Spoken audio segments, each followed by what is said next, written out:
টাকা পয়সার দরকার নাই, দুনিয়ার ধন সম্পদের দরকার নাই।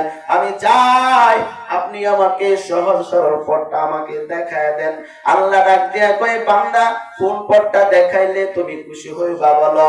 বান্দা তখন বলে, ইহদিনাস সিরাতাল মুস্তাকিম সিরাতাল্লাযীনা আন'আমতা আলাইহিম।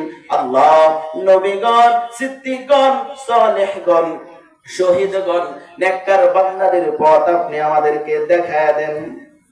তবে আল্লাহ গায়রিল মাগদুবি আলাইহিম ওয়ালাদ-দাল্লিন, তবে আল্লাহ ফেরাউন, নমরুদ, কামান, হারুন, সাদ্দাদের পথ আপনি আমাকে দেখায়েন না।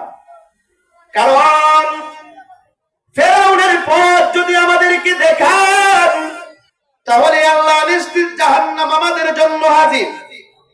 কারণ ইতিহাসটা পড়ে দেখো, আল্লাহ পাক রব্বুল আলামিন এই ফেরাউনকে দুনিয়ার জমিনে কত রাজত্ব দান করেছিলেন। শেষ পর্যন্ত আল্লাহর ক্ষমতা পাওয়ার পর ডাক দিয়া কয়, আনা রাব্বুকুমুল আ'লা, আমি শুধু খোদা না, শুধু খোদা না, দুনিয়াতে সব থেকে বড় খোদা।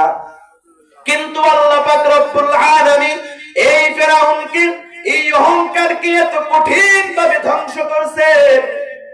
শুধু মুসলমানেরা না, তাদের দলের যেই লোকগুলো আছে তাদেরকেও যদি বলি তোমার সন্তানের নাম ফেরাউন রাখবনি, যদি বলে না না মাসে 1000 টাকা বেতন দেবো তারপরেও রাখবনি, বলেন কেন?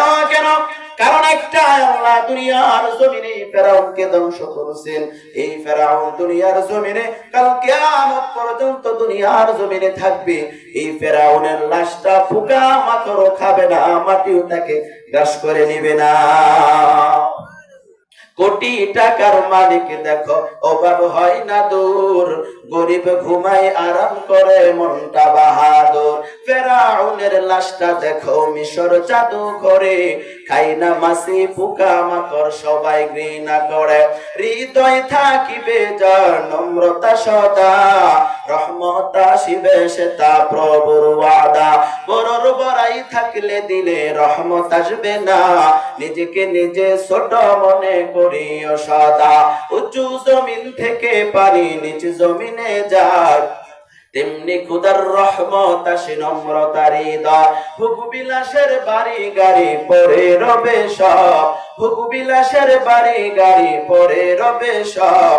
থাকতে সময় স্মরণ করো আল্লাহ আমার রব, থাকতে সময় স্মরণ করো আল্লাহ আমার রব। বলেন আমাদের রবকে।